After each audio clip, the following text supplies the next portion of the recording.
ఒక రోజుకు పని చేసుకునే కూలి మనిషికి రోజుకు 400-500 దొరుకుతాయి. వాడి ఇంటికి పోయే లోపు 200 తాగుతాడు, ఇంకా 300 దిక్కువల ఖర్చులు పెడతాడు. తాగి తాగి తాగి కుటుంబాలన్నీ రోడ్డు పాలవుతున్నాయి. పిల్లలను కొడుతున్నారు, చంపుతున్నారు, నరుకుతున్నారు, పొడుచుకుంటున్నారు. మందు చేయబట్టి పైసలు లేక రోడ్డు మీద పడుతున్నారు. పిల్లలను కూడా చక్కగా చదివిపోయలేక రోడ్డు మీద పిచ్చాలకి అడుక్కుంటారు. ఇప్పుడు ఆ మంది ఎట్లా మాన్పించాలని గవర్నమెంట్ ప్లాన్ చేయాలి. కానీ కొత్తగా తీసుకొచ్చిందంట లిక్కర్ బార్స్ స్టాల్లు 30 కిలోమీటర్ల దూరంలో ప్రతి ఊర్లో ఉంటాయంట.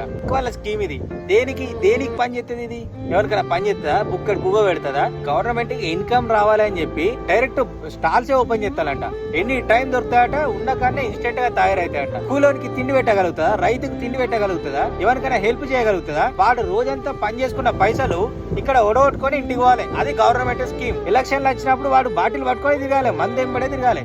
మందుకు బానిసం చేసేది గవర్నమెంటే. వాళ్ళని మంది ఎట్లా మాన్పించాలని చెప్పి రీహాబిలిటేషన్ సెంటర్ లో పడేస్తారు. అంత స్తోమత లేని వాళ్ళు ఇంటికాడ లొల్లి పంచాయతీలు పెట్టుకుంటారు. ఇది దేనికి పని చేస్తుంది? ఇంకా రోడ్డు మీద పడేస్తుంది. 3 పిల్లలు లొల్లి తెప్పిస్తుంది.